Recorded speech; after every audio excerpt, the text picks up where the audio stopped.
All right.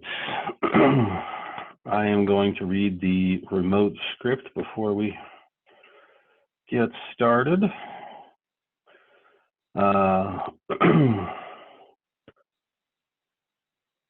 This open meeting of the Groveland Planning Board is being conducted remotely, consistent with Governor Baker's executive order of March 12th, 2020.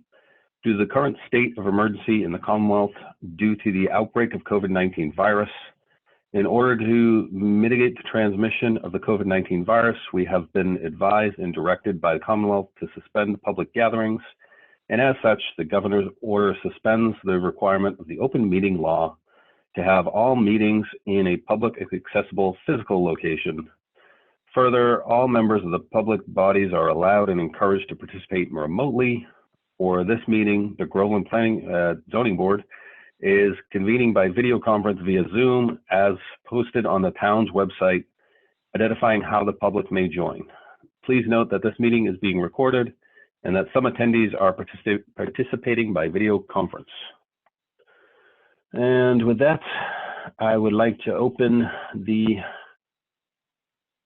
Groveland Zoning Board of Appeals meeting for Wednesday, October 7th, 2020 at 7:37 p.m. And our agenda for tonight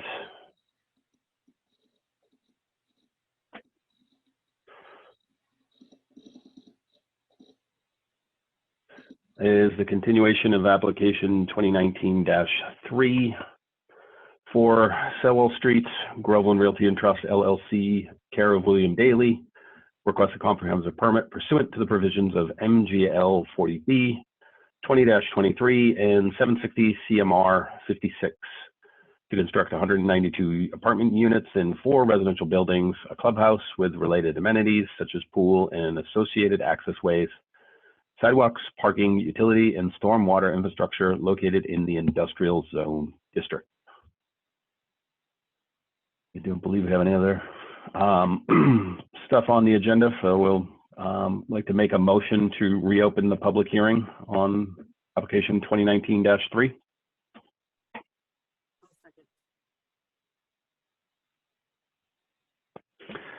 All those in favor? Kathy Franson? Aye. Chris Goodwin? Aye. John Stokes? Aye. And Jason Norman, aye. All right.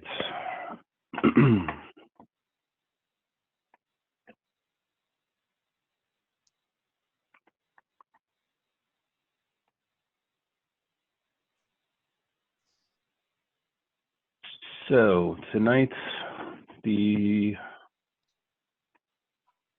have a letter received from Mike Dempsey, acting as a resident and not in any official position on his town role. We did get a draft from Paul on the decision. Haven't had a lot of time to review it, but we could probably go over those two things. I'll actually start. Mike is here. Do you want to read your letter or do you want me to? So we have it on the record.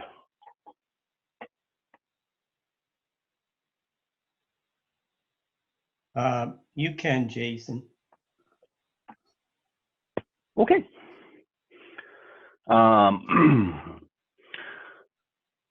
So this is from Mike Dempsey, 33 Uptack Road, Groveland, Mass. Dear board members, as a resident of the town of Groveland, I am concerned about protecting our water supply. We have one of the best local water sources in Massachusetts. Our town water comes from 3 wells, 2 along the Merrimack River and 1 located off Main Streets.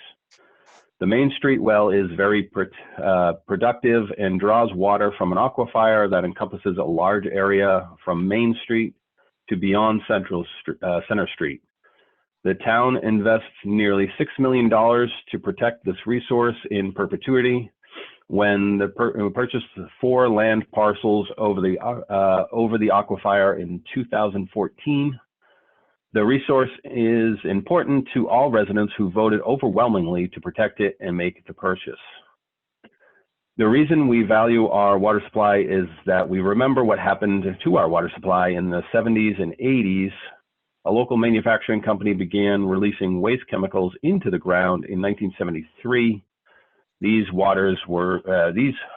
waste contaminated 2 town wells, causing them to be shut down, negatively affecting many residents' health and beginning a multi-million-dollar effort by the EPA to clean up a water supply established in a Superfund site comprising over 850 acres. Our water is clean, pure, plentiful, once again, thanks to that investment. The Superfund site, an aquifer recharge area, extends to Salem Street and borders the entrance to this 40B project. The 40B project began with the filling of the site, a former quarry. The applicant has been permitted to bring over 425,000 cubic yards of imported soil. Although this soil has been required to be tested, less than 0.5% of the entire 425,000 cubic yards of soil is being tested. That is 2,125 cubic yards, or about 85 dump trucks full of soil, tested at a 17,000 dump truck loads brought in. If the remaining 99.5% of soil brought in has increased contaminants, we would never know. The aquifer that feeds our town well, providing over 80% of our water, is only a mile away.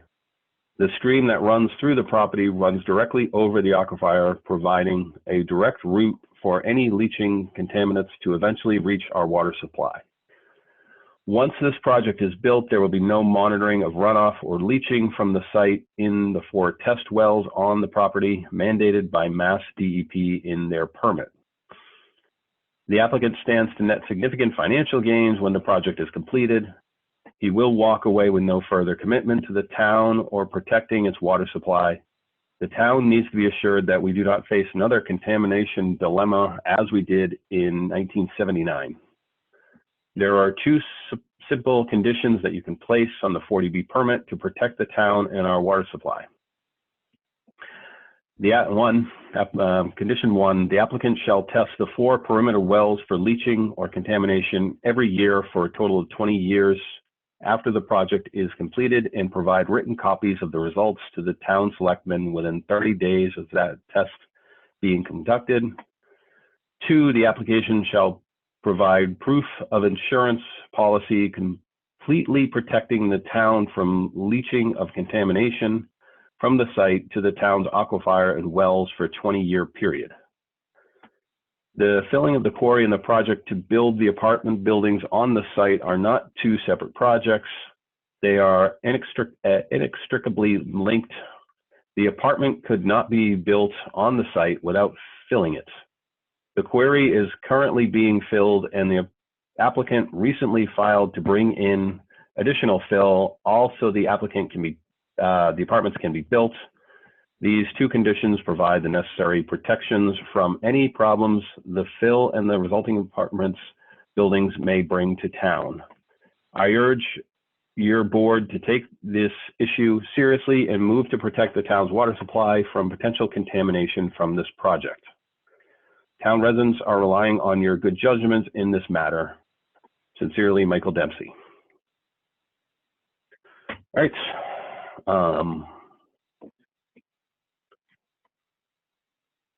Anything else you want to add, Mike, before I open it up to the applicant for a response?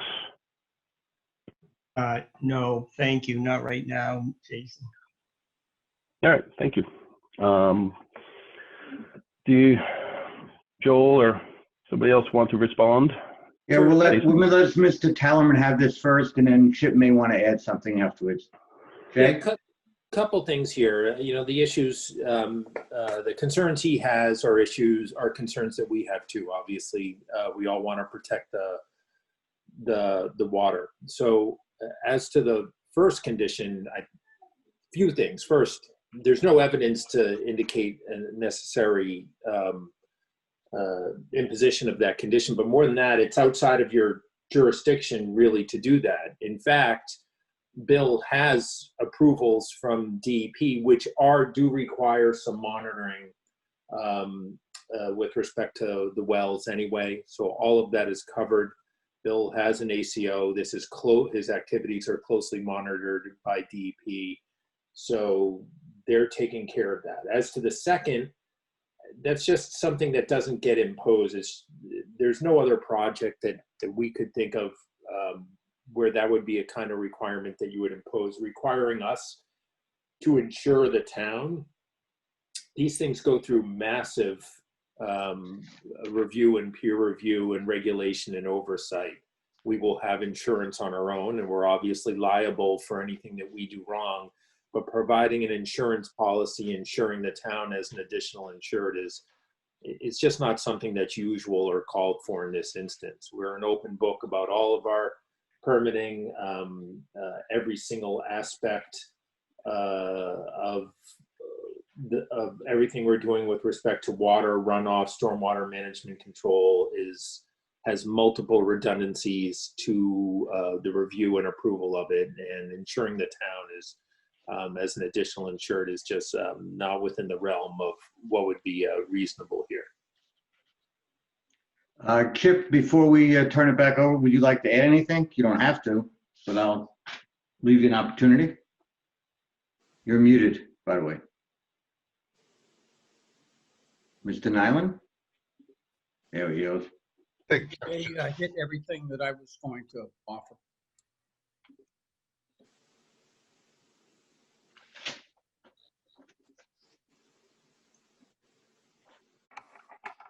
All right, thank you. I guess from my perspective, I'd actually like to see what Paul has an opinion for the recommended conditions and whether or not they're anything he's ever seen conditions like those or not. So, Mr. Chairman, I think what would be helpful would be to have either Chip or Jay explain the permitting process that has occurred with regard to the soil reclamation project.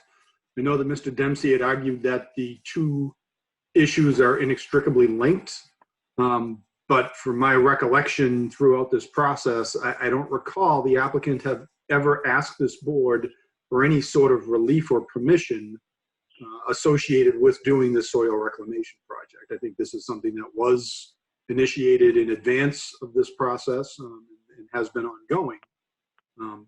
So I think it would help me understand exactly what the permitting exactly how this impacts this if I know what the permitting process was to allow them to have commenced this already. So And I could tell from the camera coming on that Chip probably wants to answer that. Mr. Nyland. Well, we've been involved in this process for a long, long time before the 40B process started. To the extent that anybody, whether it be Bill Daly or anyone on the North Shores or the South Shores looking to bring in soils, they have to go through a process through the Mass DEP that requires first that there cannot be any hazardous materials that are included, because the purpose of this soils policy, which is, by the way, a DEP policy, is to only take in soils that are not going to degrade an area. The reason that you then enter into an administrative consent order, which is to answer Paul's question, what happens is you enter into an administrative consent order with the DEP, and the purpose of that is twofold. One is you want to protect the source, that is the people that are providing the soils to the property, and second, you want to protect the property owner. So the administrative consent order, even though there's no violation, so it's sort of a misnomer, sets out the process and sets out a series of conditions. The town was notified a couple of ways when we were doing this. First, through the MIPA process. And then second, there was a letter that was sent to the selectmen, and the selectmen commented to the DEP on conditions to be attached.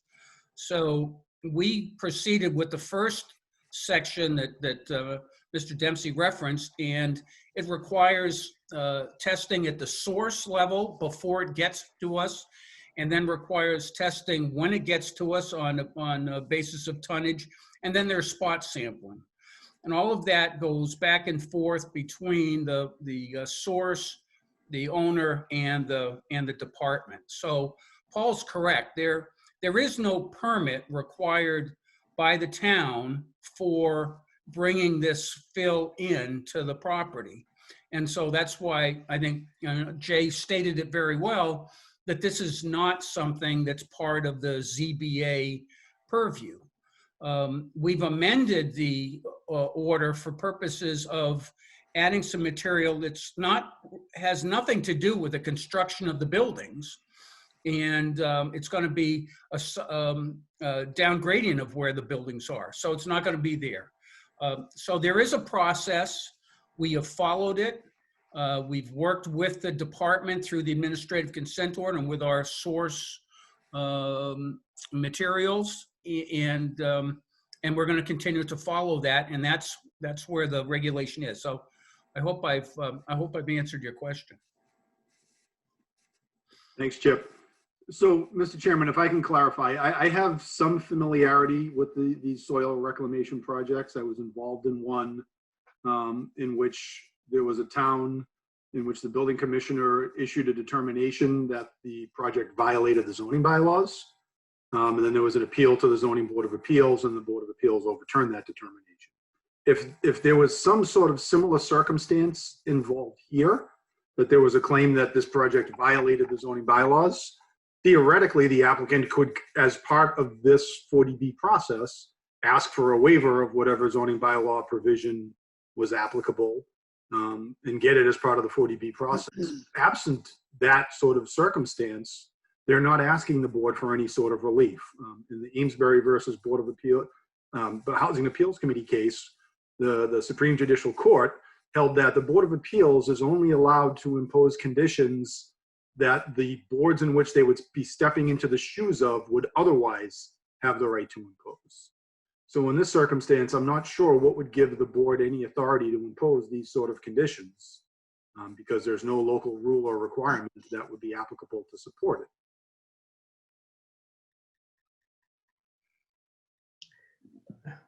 Mr. Chairman, All right, thank you, Paul. Mr. Chairman, Mike Dempsey. Yeah. I just on that last point, I do believe that a portion of the property is in zone 2 of our well. So, you know, I believe that they are requiring to have that be ignored or waived or whatever.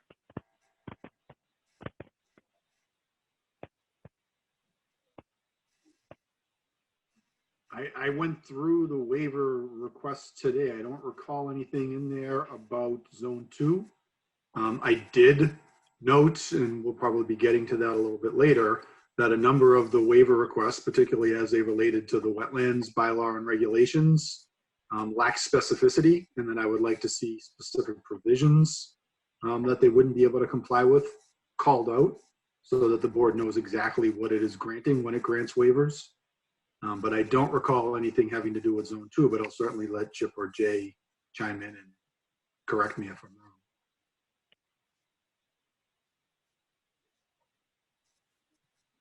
wrong. I would just say, Paul, that's the first time that I've heard that question. So I'm not sure that, I don't believe that there's any material that's going to be in zone 2 that would require a special permit or a waiver. There's a little bit of zone 2 on the property. But like I said, we've gone through this with DEP. We've identified zone 2, zone 3, nearest wells, all that's been done. We went out, we investigated neighboring properties for wells and all that. But that's all been laid out in the ACO. But back to the zoning, there is no there's a earth removal permit authorized by the selectmen, but there isn't a fill permit. So we have an agreement. I believe may not be recorded, but it's in part of the ACO with the selectmen with the conditions on it. So, but it's all in the ACO back in January, I believe, or August 2018, where it's all laid out and the aquifers are identified.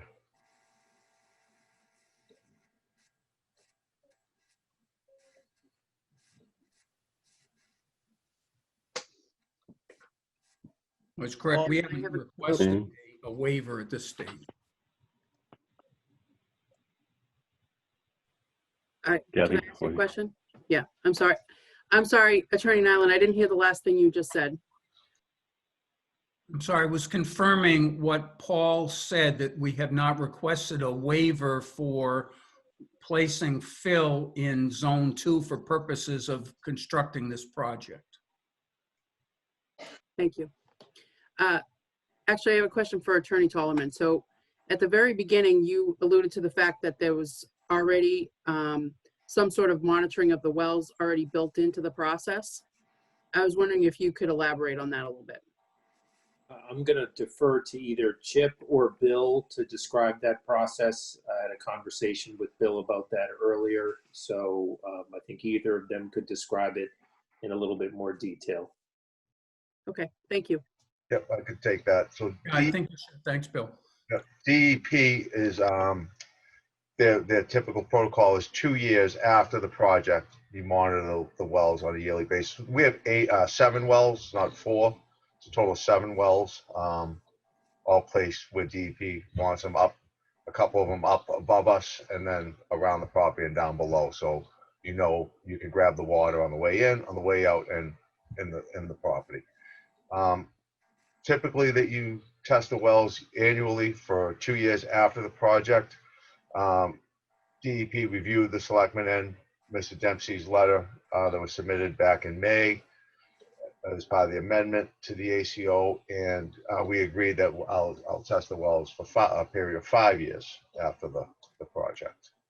The DEP feels that's more than adequate. Like I said, typically it's 2 years, so that's worked into the ACO now at this point. Okay, so a quick follow-up question. Yep. That 5-year period, does that begin when the project ends, or does that begin when the project begins? You know what I mean? Does it start when the construction begins, or does it start when the project is done and complete?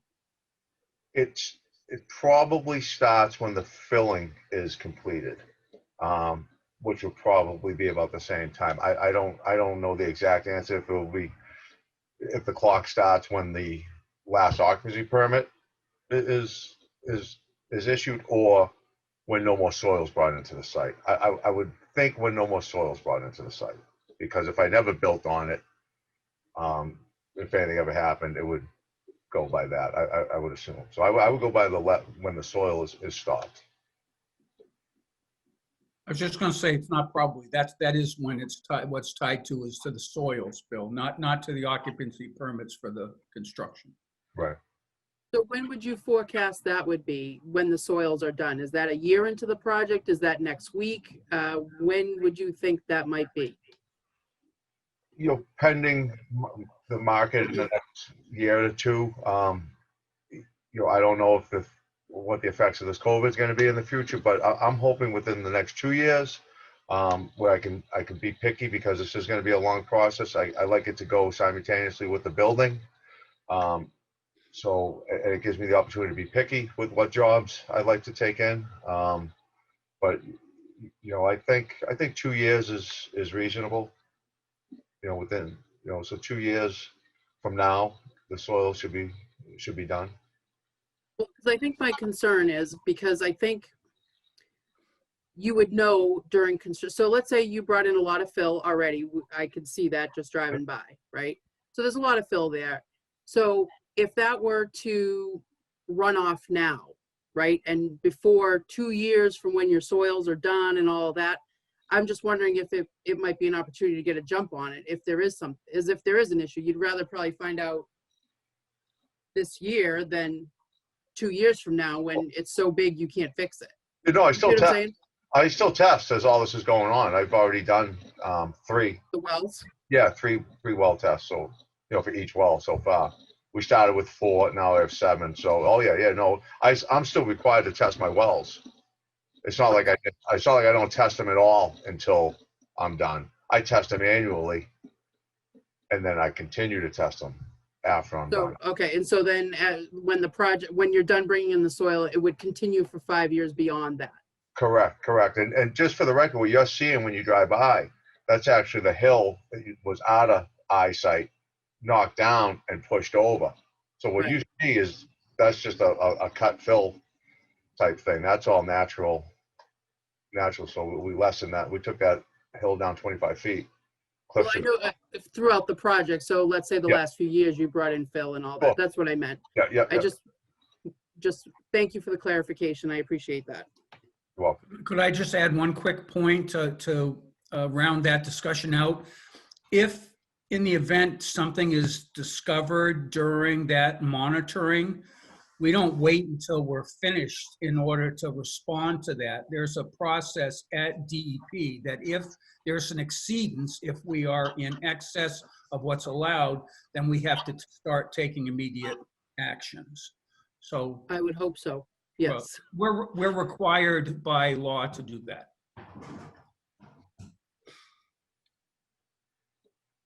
And who's the enforcement if that doesn't happen? Just out of curiosity, Paul. But we have an Or LS. anybody? This is Chip. That we have an LSP, which is a licensed site professional who's licensed by the Commonwealth. They're obliged to report if there is an exceedance to the DEP. And then we take actions according to the mass contingency plan to clean that up. So, Thank you for clarifying that. I appreciate it.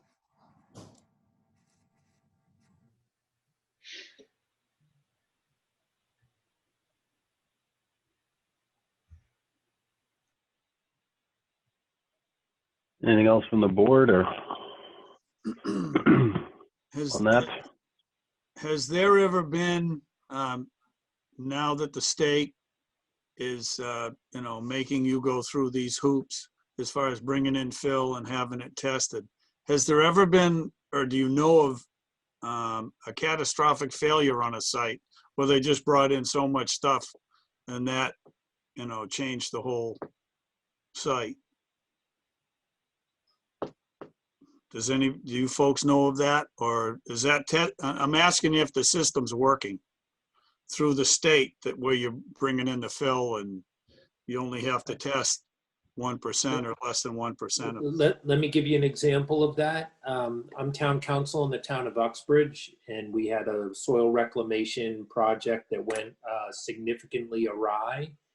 And working with our Board of Health, we were able to engage the DEP, and the DEP's monitoring really took over, and they had the effect of shutting the reclamation elements of that down. We also had some additional safeguards in place in terms of some local bylaws and regulations, because they were very large reclamation sites, but DEP did not waste any time in halting things based upon those tests, and they were very responsive to our concerns in that regard.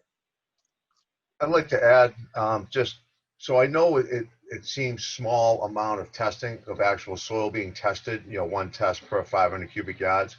But we need to remember that the whole history of that site has gone through, right? To have more information so you know that it's consistent with other soils. But also there's an LSP on site when the trucks are being loaded. They have a little handheld machine, kind of like a thermometer, to take your temperature, and it checks. It's called PID screenings. It picks up petroleum, it picks up organic compounds, and those have to be under 5 parts per million. So and that's screened every other trailer load is screened by this. So there's someone on site to make sure it's consistent. And if that screening comes back higher, then it can't go, and that will be shipped to a in-state landfill or something. So it's not like one little wheelbarrow of dirt is good for 20 trailer loads of dirt. There's a man there on site, licensed with a little kit to test the soil as it goes out and it works out to about every other truckload, Okay. just to check consistency. So yeah, it's not like one wheelbarrow covers a That's- mountain. Thank you. You're welcome, John.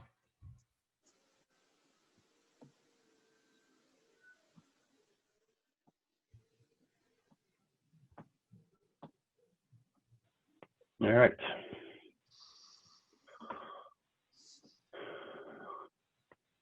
So I guess that takes us to, we want to discuss some of the draft that Paul has put together with the board, or do we have anything else to cover before anybody else want to cover something before that?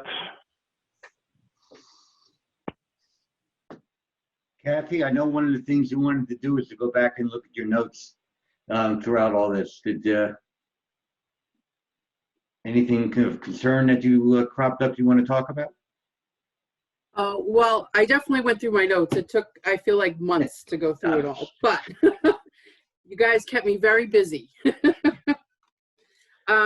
So I think how I would like to start, though, is to maybe go through what Paul has laid out, and then if there are a couple of things here and there, but we could probably wait until we get to those particular sections for me to give my 2 cents with that, instead of trying to do it willy-nilly, a little bit here, a little bit there. But I appreciate the opportunity, because I'm going to jump in. So if, Jason, do you want to just start with the beginning? I don't know, we'll just dive in, page 1. Well, yeah, I was going to actually see if Paul had any recommendations on walking through it. And Mr. Chairman, I think the easiest way to do it is to just go through page by page and see if either the board or the applicant has any comments. I don't think we want to spend the time to actually go through each and every paragraph in detail. no, Many of which, aren't really super substantive. yes, certainly. So. And I would just add, Jason, if I could, is that obviously that, like you all, we just got it as well too. And I have no doubt about it that our legal team will, have some just red line comments as well too, as they sort of work their way through it as well.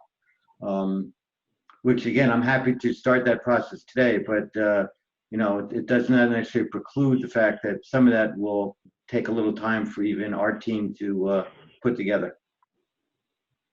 Yeah, certainly. I expect this to take at least another month of meeting. Yeah, Mr. Chairman, I just wanted to point out, that again, that this is still in draft form.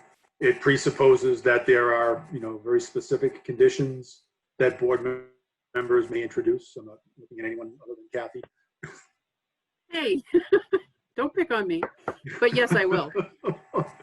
This is still a work in progress. And in fact, you can see in certain spaces where I've left blanks, where I've continued numbering conditions without actually putting any conditions in there, because I presume that there'll be more conditions added for those sections. I do want to point out, just to kind of set the tone a little bit, is that in general, we're really pleased with the decision. We think it's well written and thorough. Obviously, it holds us to a lot. There are some things that we want to respond to. Paul's asked for some more information and some little tweaks that we may have, but I don't think you're going to see a lot of debate as to substantive matters.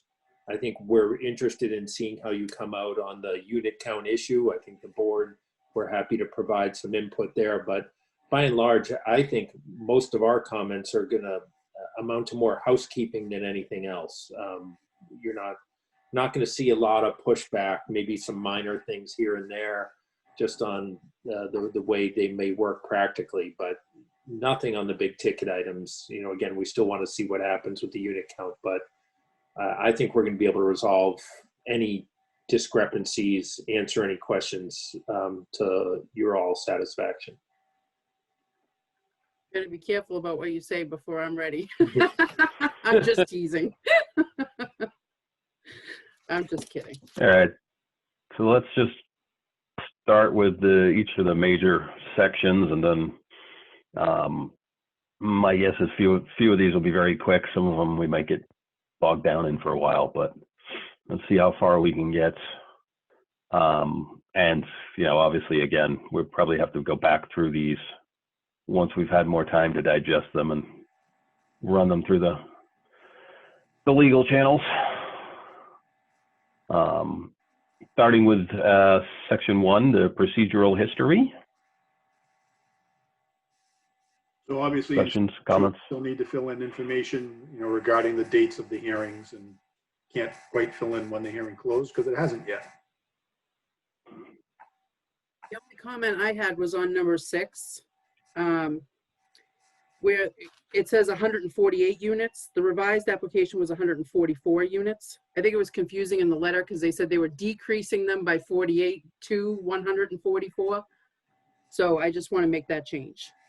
Okay, I thought I saw somewhere where there was 144 and then it was handwritten in 148. So Well, it was decreasing the amount 192 by 48, which brings them to 144. That's, I know, because I had to read it twice to make sure. I was like, I'm pretty sure it was 144.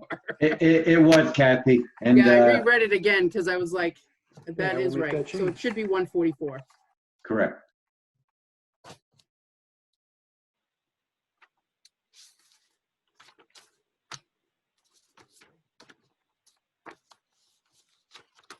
All right. Any other issues with section 1? Anyone? Oh, the board? I figured this one would be pretty quick.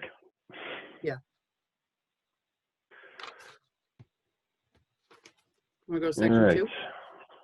Section 2, jurisdictional findings, which starts on most of the way down page 2.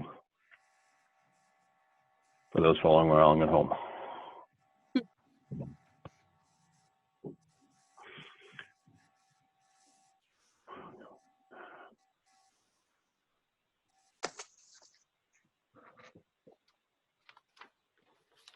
So, Mr. Chairman, what I would point out is in number 11,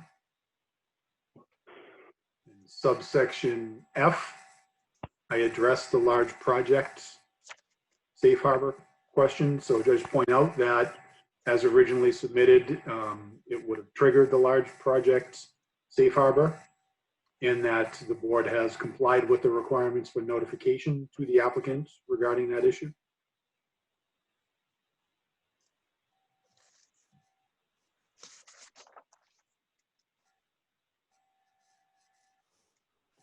All right, so any other comments?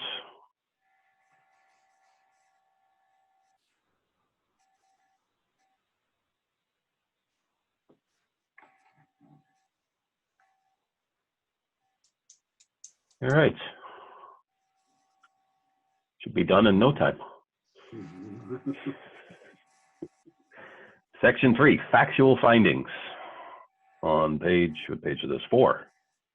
I will provide to Paul the parking space count. I'll make sure to confirm up with him what the plan Paul has shown. And the impervious space count, however, that really can't be completed. And the parking really can't be completed either until we determine the number of units that the board intends to. That would be true. The one thing I noticed is in number 12, it has the frontage as being Sewell Street and Uptack Avenue. Is that right, or is that Nelson? Do you have any frontage on Uptack? You do? Okay. All right. I'll have to go And I back and didn't look at that. see any frontage on Nelson. Well, there's that, so is that frontage at all, or is that just an access through the right of way or whatever? Is that what There you're was an doing? access over right of way, but I'm happy to be corrected if that's not right. That's why I'm asking. Bill, can you confirm up? Could unmute myself.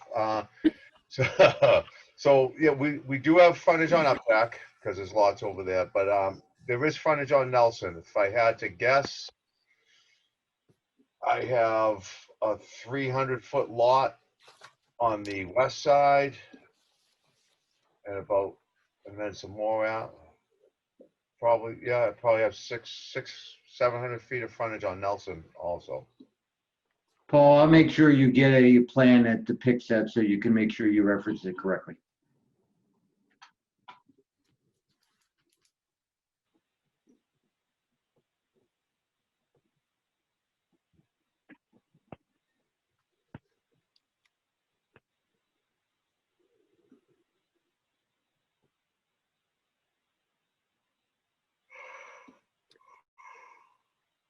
I had a quick comment on number 14. So basically, throughout this process, we've only reviewed the municipal water. I mean, hooking up through the water department for the sewer. So we never really discussed any on-site treatment.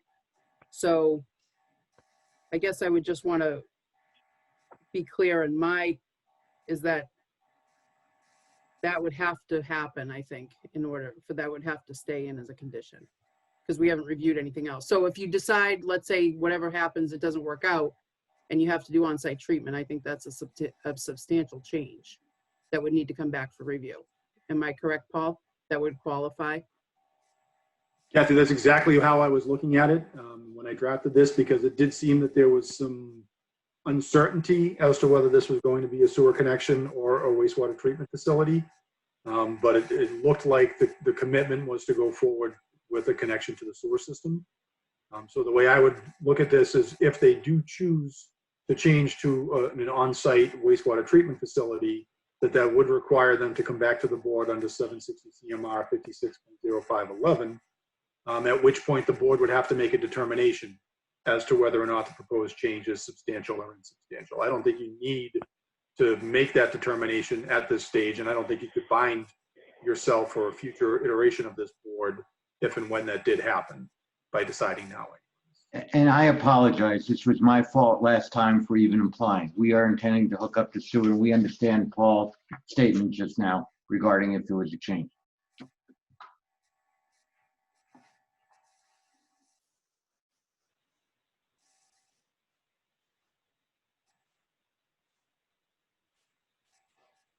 And somehow, Kathy, in number 22, I did manage to get the number of units in the revised project correct at 144. I did notice that. So apparently I was a little bit confused. It's okay. It happens to the best of us. So my next question, unless someone else from the board wants, I wanted to jump to number 18, unless somebody has a comment prior to that. Oh, actually, I'm sorry, number 17. The impervious surface.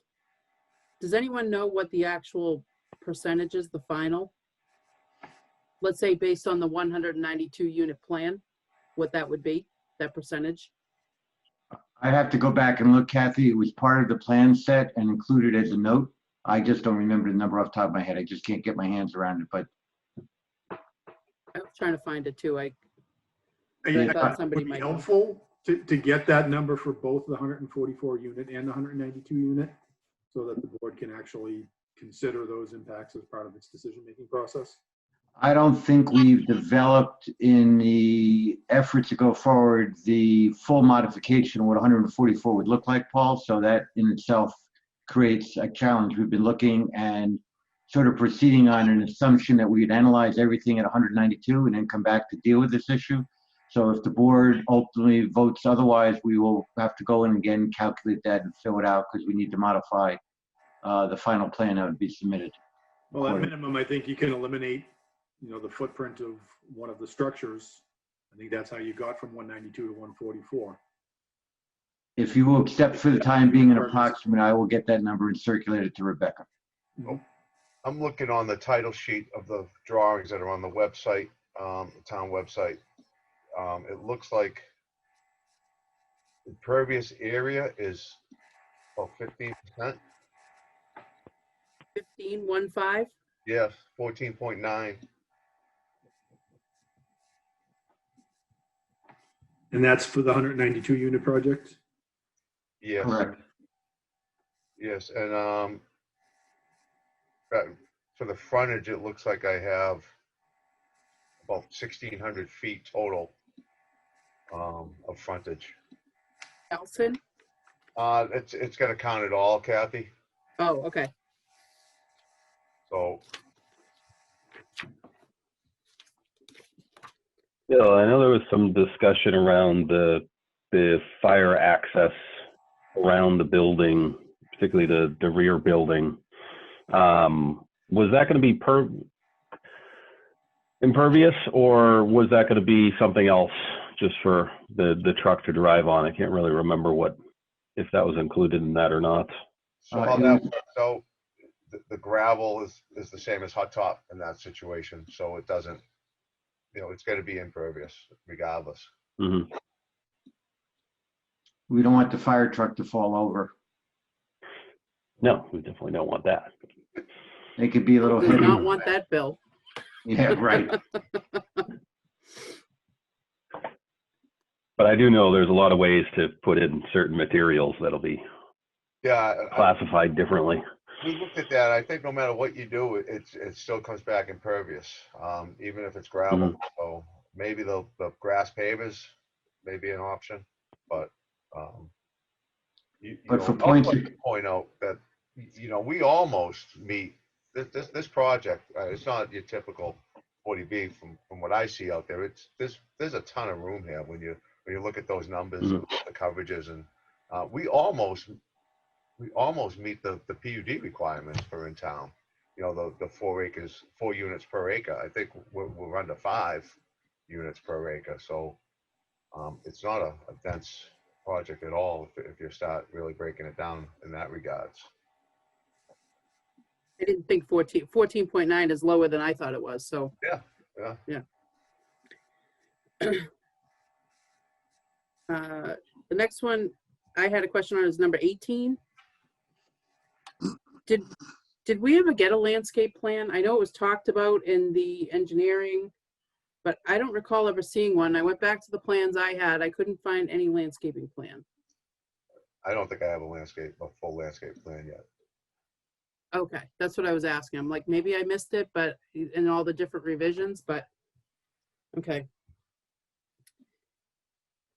Because number 18 not says that it unusual. finds the landscaping proposed as sufficient. It'll be sufficient. I like that term. No, not yet. So that is intended to piggyback the conditions for landscaping. You'll notice when we get to it later on, the conditions regarding landscaping are pretty thorough. And that is because typically when I'm representing boards on these types of projects, we don't have a ton of information regarding the landscaping. It tends to be sort of overlooked until the end of the process. So I've developed a set of conditions that really looks to the requirement for much more detailed information as part of the final plans. That's sort of what I figured, but I thought, well, maybe I did miss it. Maybe I didn't get to see it. So I just want to make sure that that's, a So condition. what I would need to add submit. is the board finds that the landscaping proposed by the applicant as conditioned by this decision. Okay. Thank you.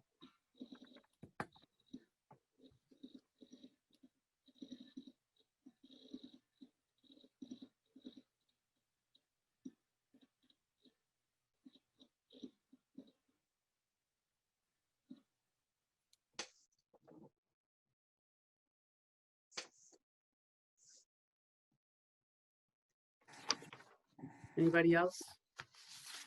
I hate for this Anything to else be the on Kathy show. section 3?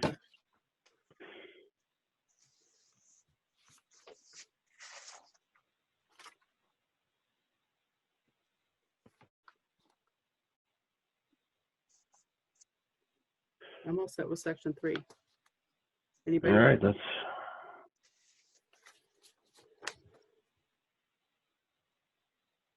jump to section 4A, conditions in general, on Page 6.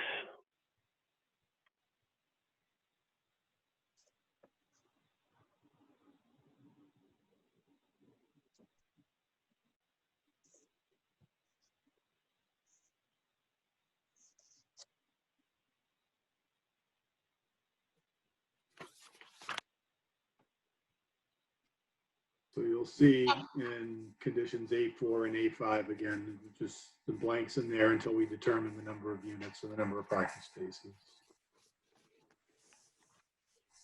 Number of bedrooms, it's all dependent on the board's decision with regard to the number of units.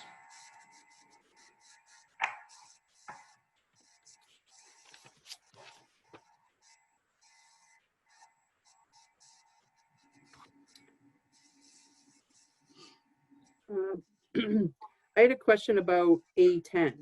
So it talks about, the sidewalks, driveways, road, utilities, drainage systems, and all other on-site infrastructure. So I just really have more of a question because I don't know the answer, is who maintains Nelson Street now? Because that's a private way, correct? Bill, you're muted. Are you trying to answer? The residents actually and the business owners maintain Nelson Street now. They plow it in the winter. So how would that look going forward? I would defer to Paul, but it's still an unaccepted roadway, which would mean it's private, and typically private roadways, unless going through the roadway acceptance, do not have town or public funds associated with maintaining those roadways and or providing those services. Yeah, my presumption would be that there'd be no change with regard to Nelson Street. The applicant is only proposing to use it for emergency access. So I think that's why I brought it up, because if it's being maintained by, whoever has time to do it, and there is an emergency access needed, how would they gain access if it's, covered in 2 feet of snow because nobody's had time to plow it? You see what I'm saying? That's why I was a little concerned about Kathy? using the emergency access there. Kathy, we're obligated to maintain it as emergency access, just like we're obligated to maintain the private drives and to remove the snow for the residents and for fire apparatus, et cetera. The obligation of maintaining access into the site is ours. Where that leads with other residents of Nelson Street is, I don't think is the board's necessarily, decision to how that's bartered, so to speak. But the obligation that we are agreeing to maintain it as emergency access, we understand the ramifications of what that means. And because this is being proposed as emergency access, I think the concern with regard to Nelson Street should be much more focused on whoever's using it as primary access. Obviously, I don't disagree. make sure that it's cleared and maintained in a proper manner. Realistically, there shouldn't be a circumstance in when the emergency access should be needed to be used to this project. The primary access, 99.99% of the time, should be available for the emergency vehicles. So this is really, the emergency access is proposed, generally speaking, in these types of projects, just for that very rare circumstance where for some reason emergency vehicles aren't able to access through the primary access to the property. I don't think that in a circumstance where there is already residences on Nelson Street that would use it as primary access, that it needs to be a significant concern to the board that it wouldn't be maintained, because they have to. If they don't maintain, if they leave 2 feet of snow on that roadway, emergency vehicles can't access their house, and that's the only way to get to it. Okay, I was just sort of asking the question because I didn't really understand what the setup was over there. Excuse me for 1 second. Yeah, so I just was really asking more as how does it work? Thank you.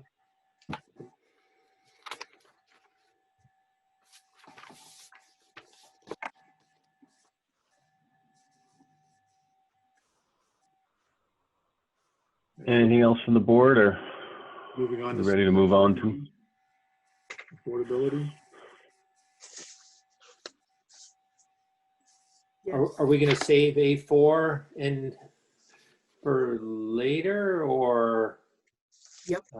A4 and A5, yeah, we are going to hold off until we determine what the number of units that the board chooses to approve will be.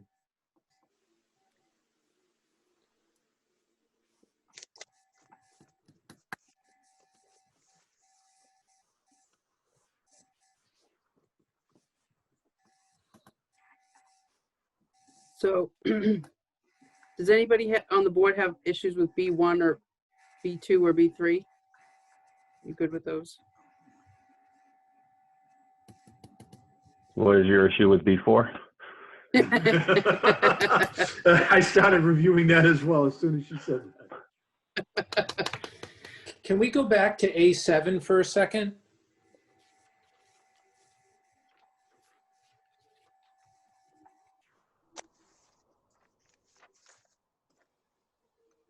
And this can be something that we talk to Paul about in between, and I don't need to take too much time. What it essentially says is that if there's a review by Rebecca or the building commissioner or someone else required, that they're going to use reasonable efforts to resolve it in 30 days.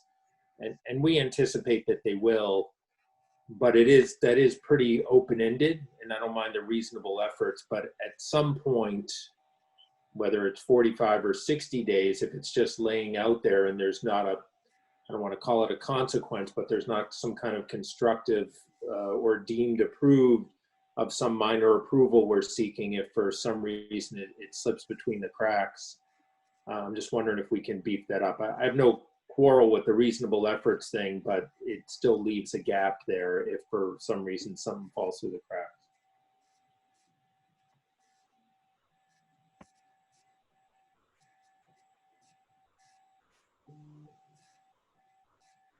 I don't have any concerns with that as a proposal, but I think perhaps we should get some input from Rebecca in terms of timing. And we can work it out in between and talk to Rebecca too at a staff level. I mean, even if we doubled it, said reasonable efforts for 30, deemed approved after 60, that's fine with us. I'm just, I mean, we're lucky to have Rebecca on this stuff because she operates pretty quickly, but who knows what happens in the future, who's going to be around when we get to building this. It's, don't know, but I also don't want to take too much time on it. I think Paul understands and the board understands where we're coming from.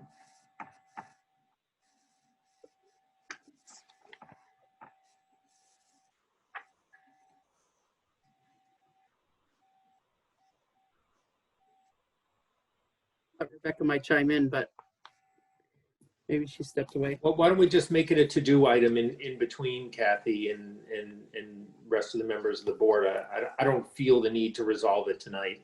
I view it as kind of a housekeeping item. I just wanted to flag it. And I'm open to discussions in terms of what's reasonable for sure. Okay, great. And Rebecca, you have to stay employed at the town of Groveland for the entire duration of the project. You can't leave. Well, I was under the impression that I was being fired there for a second. What? Who? That is not, no. We'll fight whoever says that. All right, moving on to Kathy's concerns with B4. All right, so I had a B1 question first, Paul. Come on, Jim. Listen, it's important. So you talk about the kind of the designation of the affordable units, but actually the way this project works in that it's rental is those will fluctuate over time. And that's in the regulatory agreement because it's not unlike a for sale project. So when an affordable rental, if a tenant isn't forced to leave when they go over income, I think, what is it, 140% over income, Paul, I think is the number. Yep. But that unit at that point will cease to become affordable, and then the next vacant unit then becomes an affordable unit. So I don't know if you want to address that there or we can just defer, but it almost seems in that condition as if they're fixed. And I know that's not your intention. No, that's not the intent. And Jay is right that is how the program works, that you don't kick somebody out of their unit just because they had the good fortune to actually start making more money. So what it means is that the next available unit that becomes open for rent would then have to become an affordable unit. So we can revise to address that. Okay. Jay, nothing else between now and B4? No. Thank you. So it's more of an overall discussion, I think, that we sort of brushed upon in the beginning, but we never really sat down and discussed how exactly that would look. So I think, obviously, I want the local preference, right? That's a big concern to me because we do have long wait lists for Groveland housing right now. Last I heard, it was like 3 to 5 years. So there's a lot of people waiting and need housing. The other issue too is that there's also a need in town for step-down housing, which I know we talked about briefly. So, and I think something like this would fit that need very well. And that's been identified by the Merrimack Valley Planning Commission. That's been identified by the town as a housing need. So the only part of this that I don't like, I have an objection to one word. The one word I have the objection to is initial. So for the initial rent up of the project, it's open to Groveland residents. We have absolutely no leeway on this question. It can only None. be applicable to the initial rent out. You can't do local preference after the initial rent out because units will become available once at a time. So you can't do 70% of one unit being, subject to a local preference. This is something that the subsidizing agency will not allow. Okay. Yeah, because I want to make sure that we work through our wait list. I mean, there's obviously a heavy need in Groveland, and I think this would have fit that very well, but I didn't want it to just be, okay, the first, 100 people, and then that's it, you're out. Right. That doesn't help our problem. That's what I was concerned about. We've probably discussed this before, but the local preference issue is something that the board really doesn't have a lot of say over. We include it as a condition in the decision, really just to indicate the town's intent to have a local preference to the extent available. But ultimately, it's the subsidizing agency that makes the determination as to what level of local preference, if any, a town is allowed to have.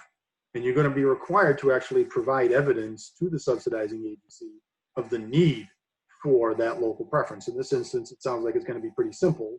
You've got a long waiting list, for your housing authority that is exactly the sort of evidence they would be looking for to support your local preference. But if the subsidizing agency comes back and says, we're only going to allow a 50% local preference, or we're not going to allow any local preference, or we're going to change the terms of who is eligible for the local preference, the board really doesn't have any say over that issue. Well, I guess that settles that. Thank you, Paul.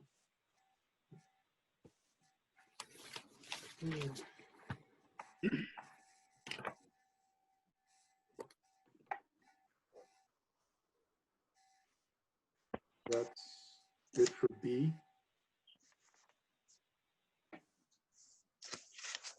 Move on to subsection C, submission requirements. You have a blank in section C1A. And that's something, we could probably talk with Rebecca about in terms of the need for peer review of final submittals. And if so, what a reasonable initial payment would be for that. One question I had, Paul, is in section C1, you talk about the construction, this all happening before any, should we put an exception in there based on the already permitted work that is going on? Should that be called out explicitly, or is it not needed? I don't think that it's necessarily needed because, again, that's not site development work. That's not work that's approved as part of this project. It's work that's ongoing on the site already. So I don't think we want to wade into that. if you feel differently, you know, we can try to come up with a condition that addresses it. Paul, Yeah, in I just C- want to make sure that we don't confuse the two projects. Could it be something of a fact as opposed to a condition? Could be. We could, you know, could be just an acknowledgement that the reclamation work is ongoing and is not impacted in any way by this decision, which doesn't authorize or restrict that work. It's more of a, I think, a public perception issue, because someone takes a look at this and says, well, you know, there's already stuff going on over there. It's been going on over there for 2 years, you know. That was my little note, like, it's already occurring. Is that Well, going to be an and- issue? That's sort of what my point was, is that I don't want the board to be seen as having authorized that work when you haven't. You know, that True. this is work that commenced and was authorized through a process that was completely outside of your jurisdiction. That makes sense. Paul, in C1E, you used the term Director of Planning and Community Development. That should have been changed. Okay. Just an oversight. On that as a side note.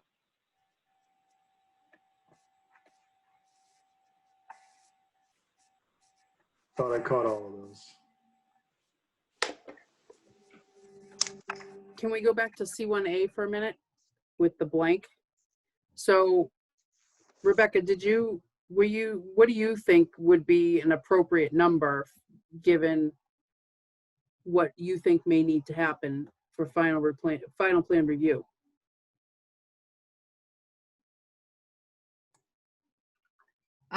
So I would need to take a closer look with the peer review engineer to kind of go through that information to come up with a number that would make sense.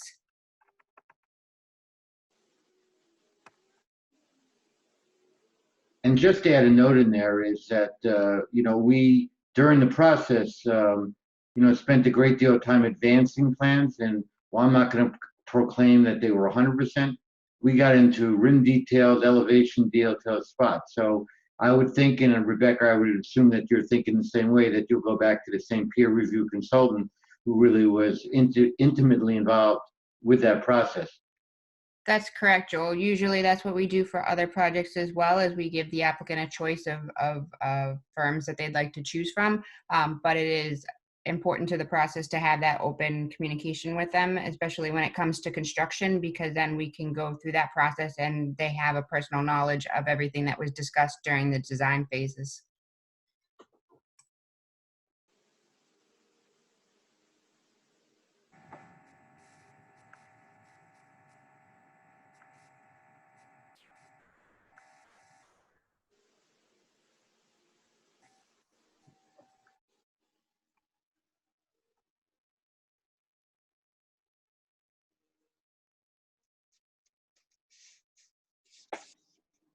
Rebecca, so if you look at condition C1D, you'll see that it has the lists of the requirements for the landscaping plans for final plans.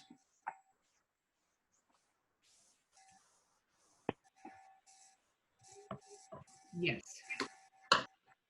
Again, those are pretty thorough and pretty specific as to what will be required. I think we should be all set there. They seem to resemble what we have in our other projects.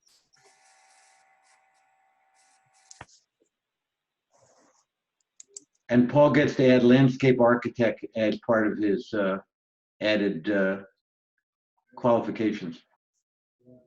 No, Why don't you pay them? borrowing from a long line of conditions from other projects. No actual knowledge on my part. For subsection F under C1, this is a requirement that I've had in other towns that have an E911 committee that actually, you know, oversees new projects and how they're going to be numbered and how the 911 system is going to recognize, you know, that these have been added to the town. I don't know if you have an E911 committee or it's done some other way, so that just needs to be filled in to make sure it's addressing how it's done in Groveland. I can follow up with that. I don't believe we have that system in place. I believe it's done in another fashion, so I can get that information over to you. So it may just be that, the fire and police need to be notified, or I'm not sure who really oversees that. And plus, of course, is the postmaster of the area as well, too, that we'll have to coordinate with. I'm less concerned about your 911. email than I am about emergency vehicles being able to find the right place if there's a problem. Believe it or not, Paul, I had a situation where the two were at odds, and it went on for 6 weeks when you would have thought 911 would have taken precedent. And I just had a question about the following condition as to the Plymouth Registry of Deeds. Change to. She beat me to it. This is what happens when you recirculate your prior decisions as a template. You gotta make sure you find all of those.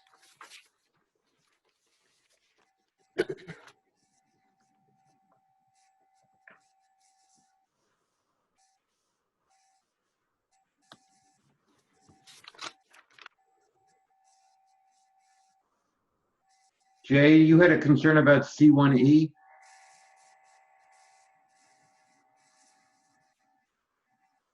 Already addressed. Sorry about that.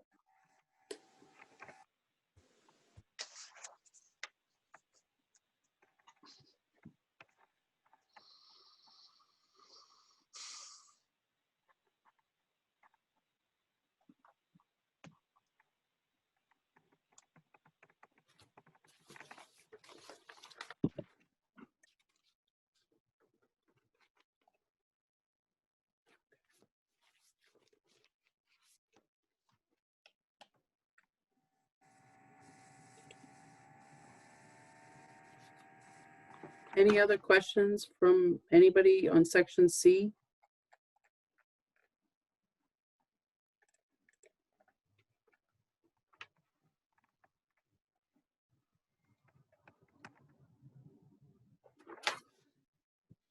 I'll take that as a no. You want to go to section D1? Paul has a note about phased planning. Is this going to be a phased project, Bill, or is this going to be, 'cause you can basically do it all at once? What's your plan? We start, we'll build to completion. All buildings all at once, not one building, then another building. Okay. Well, there'll be construction sequencing where one building will certainly come online prior to another as they sequence through it. But the answer is intended to be built once. When you go to the debt markets to finance it, you have no ability to break this up into anything less than that. I didn't think so, but I just wanted to make sure. Assembly line construction, right? Yeah. Costs a lot less too. I like that.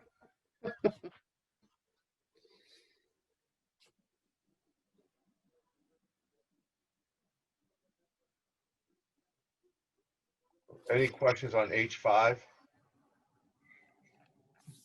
Just moving down. Which one? Actually, move to I. We'll move to I. I-16 or I-17. What is this, bingo? Just getting to the end. We're still on D, aren't we? I know, like we're still on D, Bill. Nice try. Just scrolling forever. I don't expect us to get through the whole thing, even at this rate. I mean, we're going reasonably quick for the amount of text here, but I don't even think we're into the difficult areas anyway, so. Any questions on section D?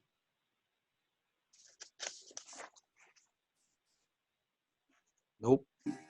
How about E?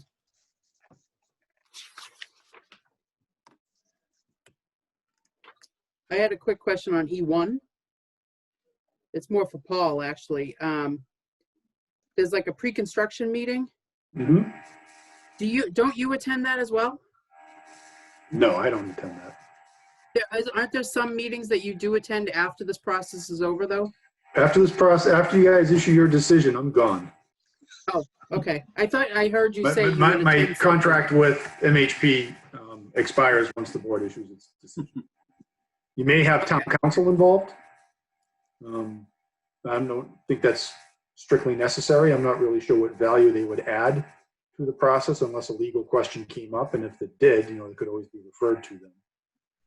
Yeah, I just thought I heard you say that. That's why I was like, oh, I wonder what he would do after. It didn't make a lot of sense to me, but never mind. Okay. He's supposed to get the symbolic pink slip, I think is what he's trying to say. I think he's trying to say, hurry up, I'm done. Nothing of the sort, Kathy. Then, Paul, you had a question on E8 about natural gas. Yes, is gas proposed? It's sort of my default to have a condition that requires the use of natural gas if proposed, but it's certainly not something you can impose on an applicant if they have different plans. It's proposed assuming the utility has the capacity. Okay. So the current proposal calls for gas. If that changes, it probably is an insubstantial change, but you'd at least have to notify the board pursuant to 760 CMR 56.0511. If it changes, we'll notify him under that basis. Absolutely. Okay. Like the fire department too, they probably care. Anything else in E? 13, the hours of construction. Yeah, I had a question about that. I was wondering if Rebecca, or do you guys know the exact construction times in Groveland? So we don't have a noise ordinance or anything of that nature. So technically I've been handling it through my decisions like this to try and be respectful of the neighbors and the abutters. I know that the building commissioner has said at times he may have to enforce something when somebody's out there doing something at like an odd hour. However, there's really nothing that he can enforce them under other like disorderly or disordering the peace and conduct kind of thing. So these seem to be in line with what we would propose for a development under the planning board. And Rebecca, that is really the key. You can't impose limitations on the construction hours different than what would be imposed on a typical subdivision that's not a subsidized housing development. But if these are hours that are typical for any project in Groveland, then they're certainly appropriate for this project. Yes, certainly. They do correlate to what we propose. We only add language as to emergency circumstances as approved by the building commissioner are allowed to kind of thing. But otherwise, I can confirm, but I'm pretty certain that they look like they correlate. All right, so do you want to send me that language and I can add it into the decision? Certainly. Thank you. The only thing else I would add to that section would be loading of construction dumpsters. Because guys like to get to the site early and then load up the dumpsters and make all kinds of clanging noises. So I would just add that in there somewhere.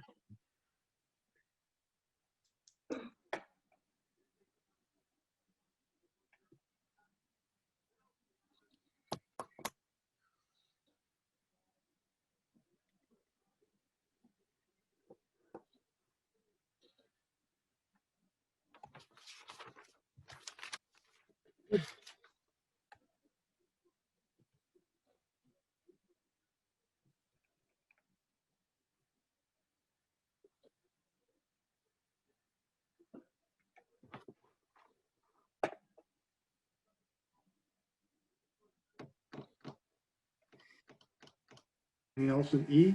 A lot of conditions in E.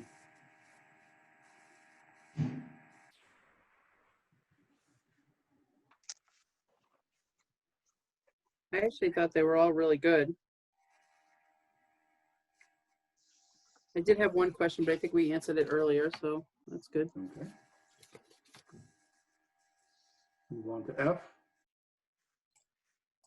As we can see in F2, there's another blank waiting for the total number of units to be determined by the board. Sorry, to go back to E for just one quick second, just a question. So in regards to E23, to the extent earth removal is necessary and under the requirements of a land disturbance permit and stormwater management permit, and then also under the aquifer protection overlay special permit that would be required. So do those, the way that the condition is written, would that encompass the requirements that are imposed by those specific bylaws, or? So again, because this is a comprehensive permit, all local permits are issued as part of this permit. So the aquifer protection permit, special permit, the earth removal bylaw permit are all part of this permit. If there are specific requirements of those permitting processes that the applicant needs waivers from, then they should be spelled out in the waiver list. But otherwise, the permits to do that, the work for those issues are part of this. Yes, I understand. I think I just need to take a closer look at the waiver list because I don't see how. I don't recall anything having to do with earth removal or aquifer protection districts. Because there are certain parameters that you can't remove a certain amount of soil from certain areas on a site that is not equivalent in other areas, and balancing the site as opposed to mining the site. It's a little complicated, so I guess I have to take a closer look at that. So that Sure, and I would encourage the applicant to look at that as well too, so they're comfortable knowing that they don't need a waiver. Yeah, that's not gonna play a role, that earth removal in this project. Yeah, you had a note, Paul, on the waiver for the Aquifer Protection District that you were looking for a little more specificity as to whether or not it was procedural or there was something substantive. I noted that just when I saw it this evening. So that's something that we'll backfill in if there is anything we need to do. If it's just procedural, make that note. If it's if there's something specific in there that we need relief from, we'll track that down too. But I think it's more procedural than anything else, just encompassing the special permit, not any specific requirement.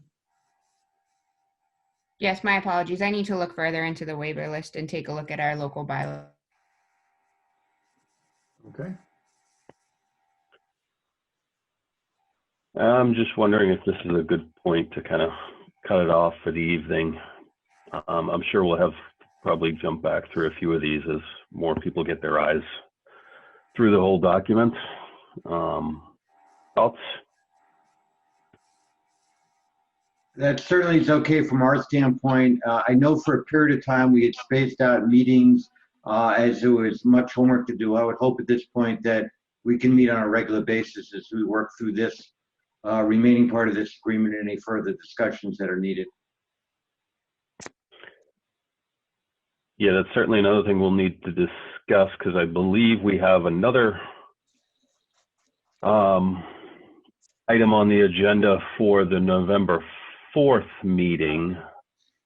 So we may want, does it make sense to put in another meeting in October, or what are we thinking? Yeah, I'm fine with that. First, because November, the November meeting, the other applicant may be taking up a fair chunk of time, so I'd rather try to dig through this sooner rather than later before I forget it all again. And then I have to review my notes all over again. So I am available the 21st. You want to meet them? We are available for the 21st too, or at least I am. And Jason, just please confirm. I know Bill's available. Do we want to start earlier maybe and try to maybe let's get a good jump on it, or? Yeah, if the board is up to its, 6:30 start might allow us time to really get through it so that when we get to the waiver part, we have ample time to discuss it, which I'm sure we will. Yeah, I won't be able to start earlier. That might be a little tough with work schedules. Okay. 7, but 6:30 is like running real tight. Okay. But yeah, but I have no problem with the 21st either. That's great.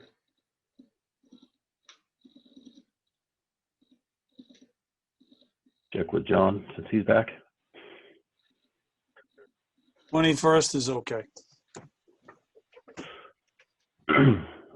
All right, so anything else before we close the public for this evening?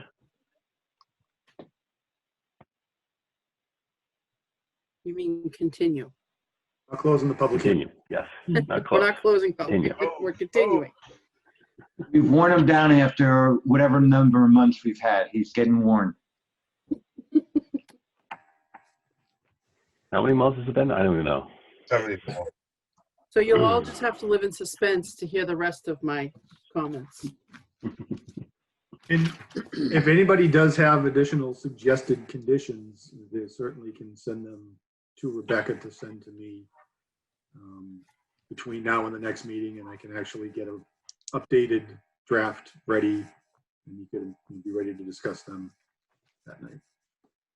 And Kathy, could I just ask if it going through, when you take a look at your list, if there are anything that you require us to do a little back-end homework on to answer a question to be prepared for, if you could let Rebecca know so we can be prepared, it might help us along.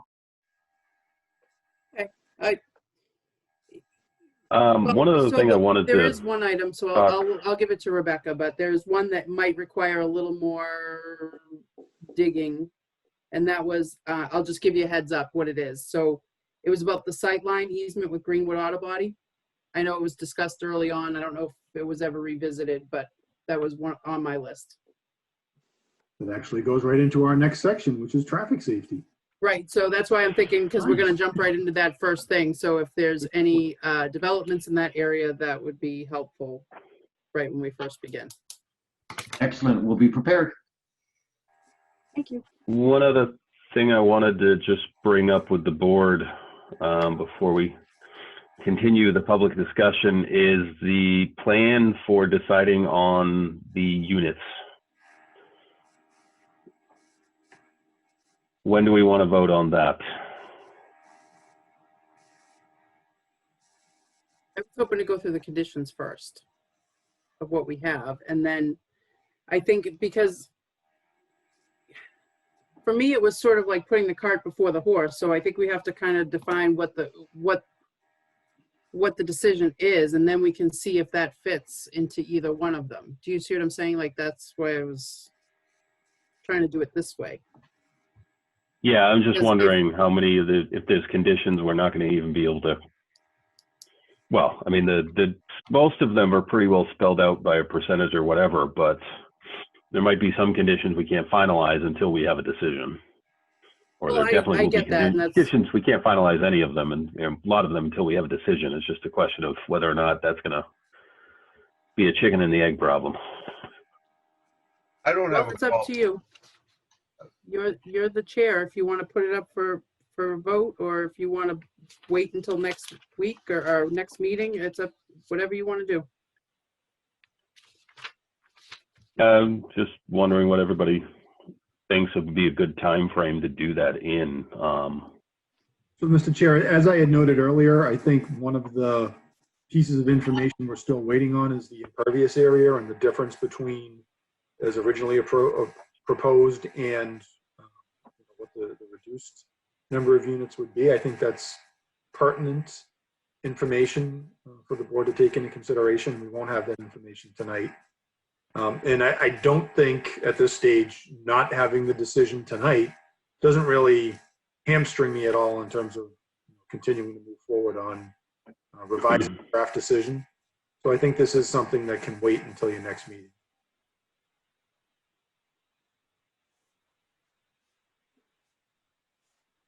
Yeah, but we definitely probably want to address it in the next meeting. Do you think, Yes.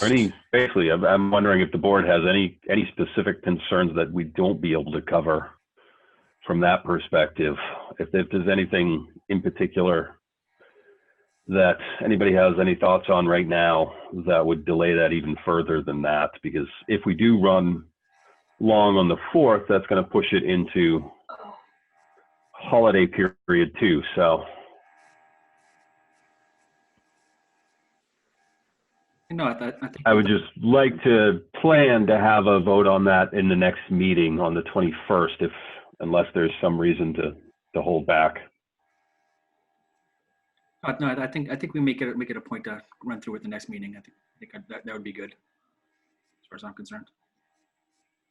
I don't think any of my concerns are earth-shattering.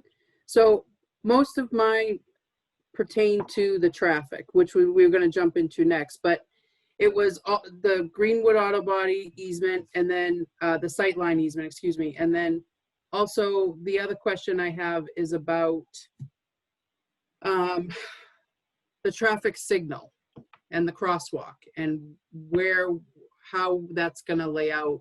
And I think the number of units depends on how much precautionary measures you need to take. So that's sort of why I want to discuss what, I know that they've sort of talked about it, but I'd like to maybe discuss that a little bit. So maybe you can be prepared or come up with a plan of exactly what you want to do. What signal, Kathy? What?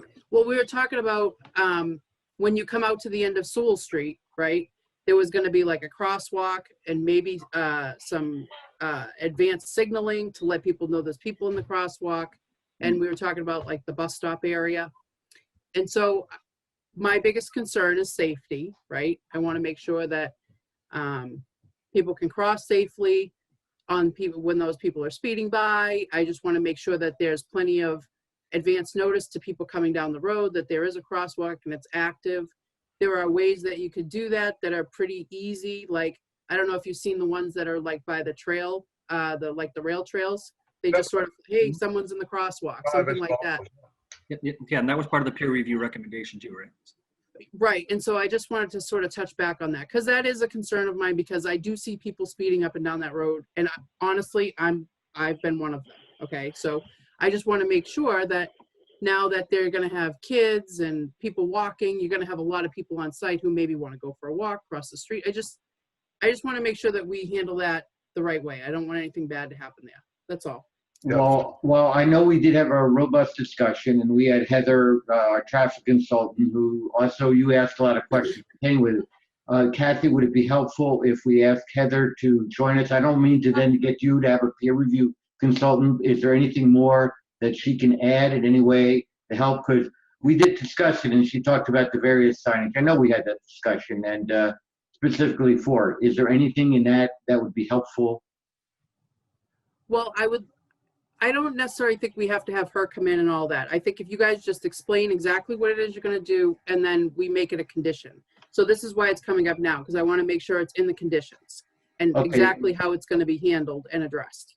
We will have a back-end discussion with her, and we'll try to put a written memo together before that meeting to send to Rebecca with what we propose. And if that's then accepted, it could be incorporated into it. And I'll try to be prepared as to the rationale as to the recommendation being made, because she has very specific rationale to different techniques in addressing that. She told you some things didn't work well, and people then ignored it. So we'll come back and we'll have something for you to help it out. I just want something in the condition that reflects exactly what the plan is for that location and how the safety is going to be addressed. I just want it written in the conditions. That's it. Agreed. I think that would be good. Okay.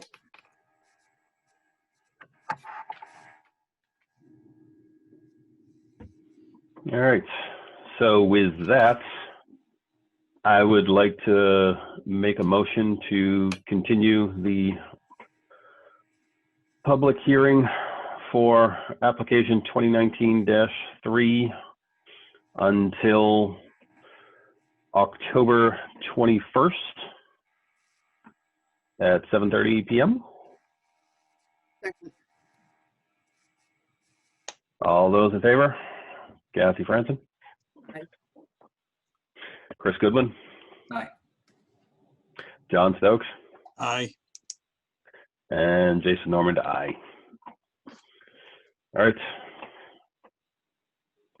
I think that's the exciting part of the meeting. Woohoo. Thanks, everyone. Thanks, Can I everybody. just ask a quick question? Do you think Thank Mr. you. Nylon needs to join us in future meetings to discuss any more specific about the permit? Are you all satisfied that we can dismiss him? Well, we haven't gone over the proposed conditions for the wetlands yet. Okay, then we'll have him join us at the meeting next time. Fair enough. Right. Good night. Hey, guys. Thank Everybody be safe. Thanks, guys. Thanks, you Paul. too.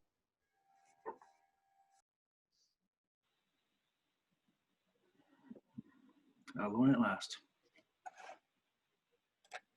feel like the Brady Bunch when I look at it this way. I just wanted to mention, I got a call from Joe Ryan and I told him to get on Zoom tonight.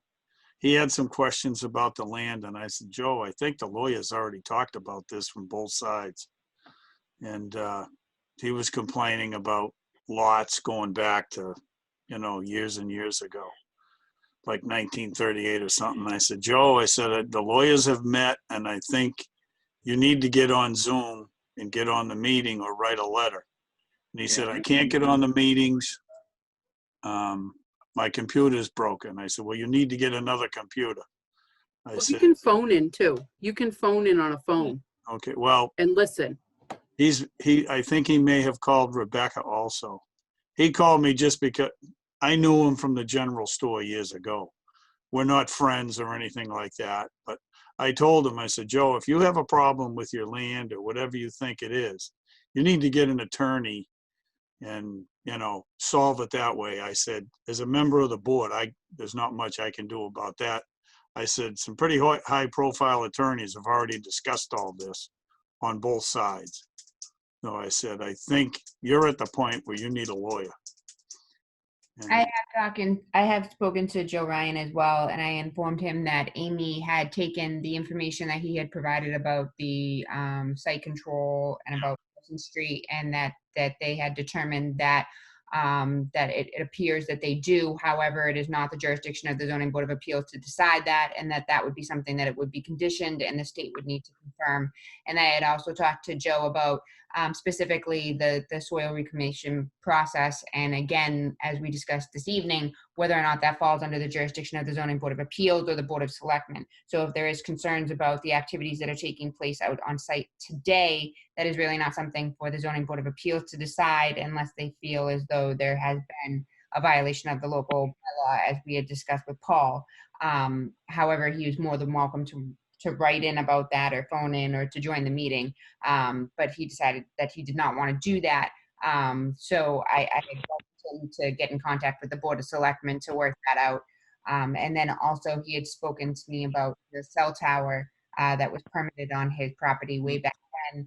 And so I had stated that I do believe that permit may have expired, but there are some other issues associated with such. And so I welcomed him to get on the agenda for a discussion item to go before all of you and discuss those specifically, but he has not expressed an interest to do so.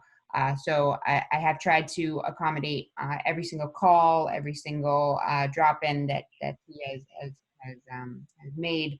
And again, he had reached out to me specifically to reach out to John. So I am trying to give him the resources and the ability to communicate with all of you when necessary.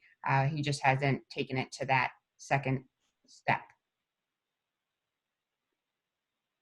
Yeah, I mean, obviously the lawyers have reviewed it ad nauseum. They did a whole title search. They did everything. So, and Amy has ruled at this point that he has site control, basically. And I think that's really the only resource we can rely on, right? We don't have a judge. We're not in land court. Right. We're not, so we have to go with what Amy says he has control. So based on that, we have to go with that. And I think if we go against town council, that is not advisable.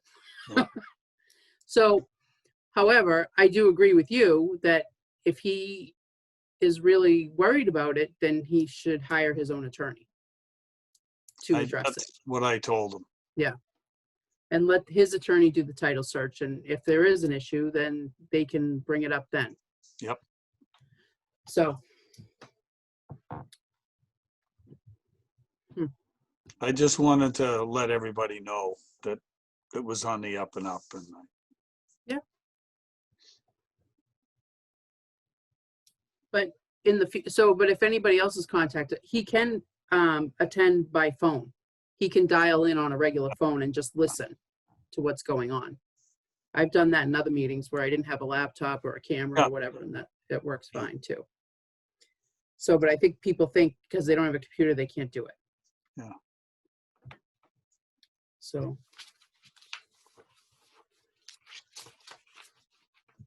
I think we had minutes, didn't we?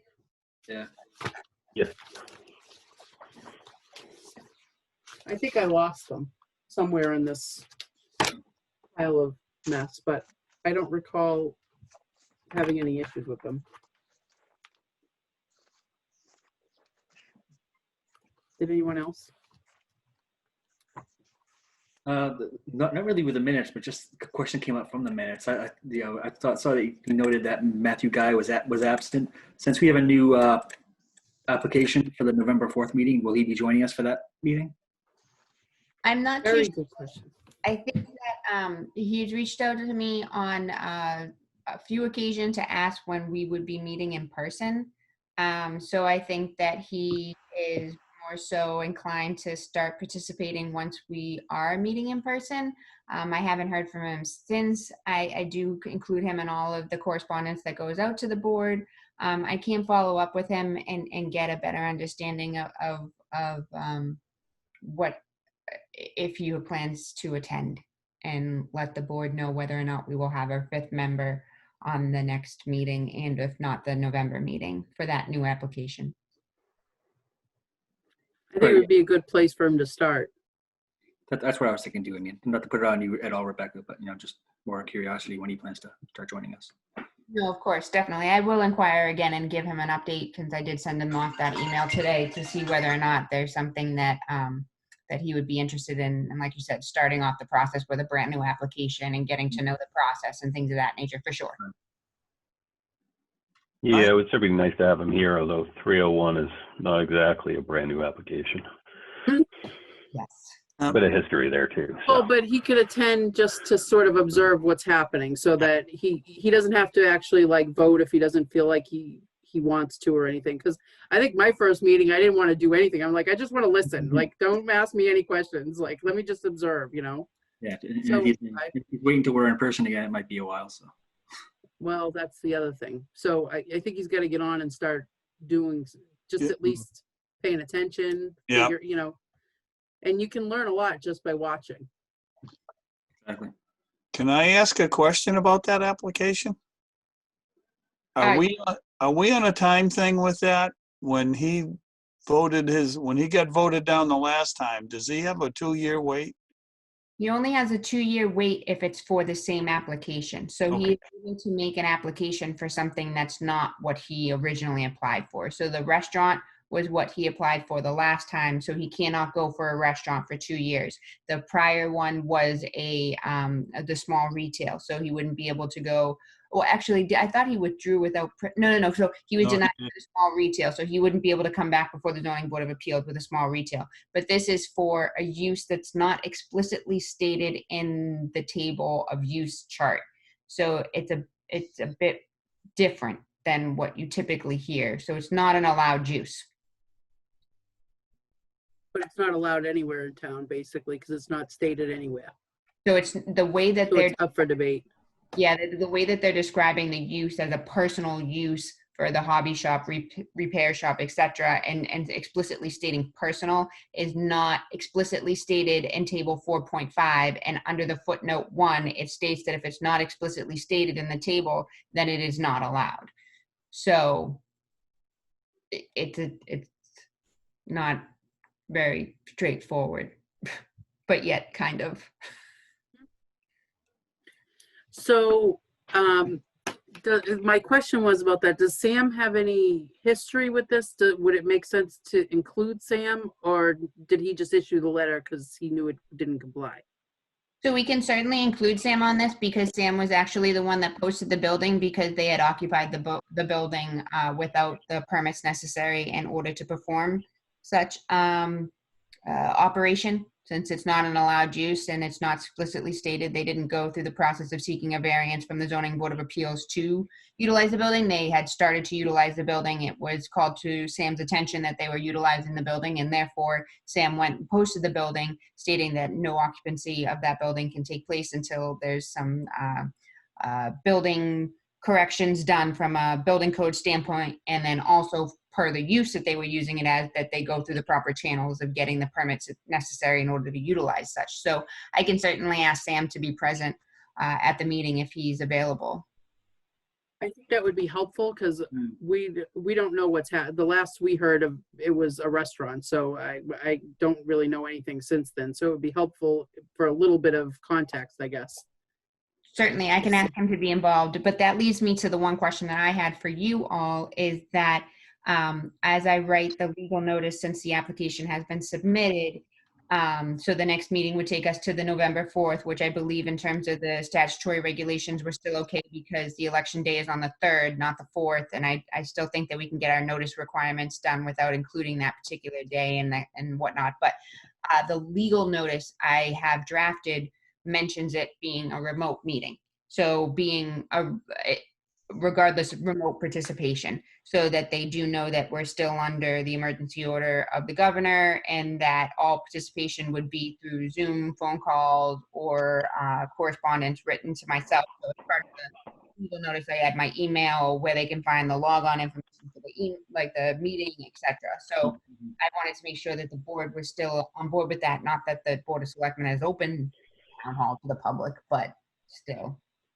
That was going to be my next question. Have they opened it? If they haven't opened it, then I don't think we can meet there, right? Well, that's the thing that we had discussed at the last meeting is that like the Board of Selectmen and the Conservation Commission and some of the other committees are meeting. They're not open to the public per se, but they try and space out the room so that there's a maximum of 10 people.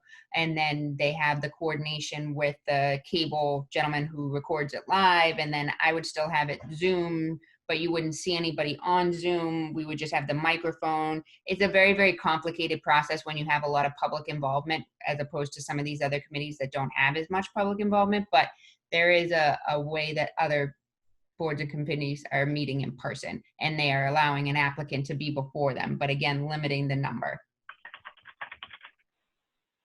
I'd rather stay with what we have personally. Yes, I was gonna say, I'm okay with leaving it as Zoom for now. Okay, well, if the board's okay with that, then I'm going to continue to advertise it as I've done with the other ones where it's remote participation only, allude them to the, guide them to the website, and then we'll be good to go and operate as we have for the last few meetings. And that'll make it easier for Sam to be involved too. Limited excuses. Right. Well, and he doesn't have to come for the whole thing. Maybe he could just come in the beginning and just sort of give us a quick summary of what's happened since then, just so that we have the information, and then he can take off. If you wouldn't mind, just give us a little summary. Oh, of course, I don't think he'd mind at all, but I like to give him a hard time, so that'll work out. I hear you. So that would lead to the last question for an agenda item then. So would you like to see that item first if we have the Sewell Street project, or are we going to not negotiate, but arrange for the Sewell Street not to meet that meeting to, lessen the burden on the board if possible? Is there you don't have to answer it now, but maybe it's something that I'll take let me know. I'm inclined to, certainly offer a little bit of time to Sewell Street, but not be a formal, meeting where everybody has to attend. Because we don't know how long the other one's going to take, and we want to get that out of the way before, Yeah, that's what I was just thinking. Because, Bill's going to pay all these guys to sit here and wait while we go around about 301 again. And something tells me that's not going to be probably an easy one. So it's like, it seems like an awful lot of wasted time. I would almost prefer to, that's why I was thinking if we met on October 21st, hopefully we could get sort of the 40B stuff out of the way. And then on the 4th, deal with 301 and then do a second meeting in November if we had to finish up Sewell Street. Yeah, I'd be okay with that. Yep. Because Bill's going to sit there and wait while we go round and round and round. Yeah. I just don't think that's. And I agree that one could go. And around. after that one, I'm not sure I'm going to have the capacity left to No, fight. I'd rather just. Agreed. Okay. Thank you very much. Thank you. Did we approve minutes? No, sorry, I got us off track with the question based on what was in the minutes. So. Oh. So I will make a motion to approve the minutes as dated Wednesday, September 16th, 2020. I will second it. All right, John Stokes, Aye. Kathy Franson, Aye. Chris Goodwin. Aye. Jason Normand, aye.